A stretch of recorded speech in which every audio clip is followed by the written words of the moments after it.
Cher from the Pleasantville Farmers Market, and today I'm going to show you how to make super versatile baked meatballs.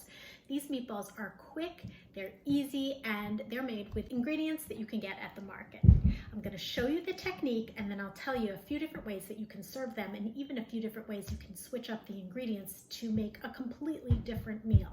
I've got a pound of ground meat. In this case it's beef, but you could use any kind of ground meat you like. Turkey, chicken, even duck, which we have at the market and would make a fantastic meatball. I've got a half a cup of grated Parmesan cheese.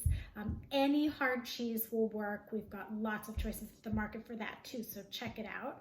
I've got a half a cup of breadcrumbs. These are seasoned breadcrumbs, but they don't have to be. They can be plain. I've got a teaspoon of garlic powder and a teaspoon of onion powder and a half a teaspoon of salt, and I'm going to add 1 egg. And then the best way to mix this up, I think, is to just get in there with your hands. So it's the best tool you have in the kitchen, so dive right in. Once your mixture is completely incorporated, you're going to take any tool that you choose to make meatballs with. You could use a small ice cream scoop. You could use a spoon. You want something a little bit smaller than the size of a golf ball. If you're lucky enough, like me, to have a meatballer, then you're going to just scoop bits of meat and then roll it into balls. You want balls that are about this size. So you're going to just roll it, and then you're going to put all of your meatballs on a parchment lined baking sheet like this. The whole thing goes into the oven at 400 degrees for just 15 minutes. So after 15 minutes, your meatballs will be ready to roll, and there are lots of ways you could serve them. You could go classic, over pasta with red sauce.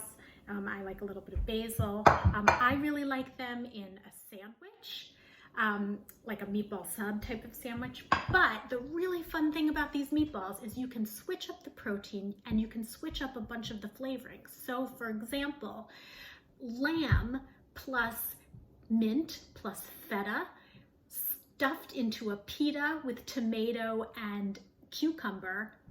You've got Greek meatball night. You could make Asian meatballs, flavor them with ginger and garlic and soy, and put that in soup with noodle, and you've got a completely different flavor profile. So have fun with this one and enjoy a quick and yummy weeknight dinner.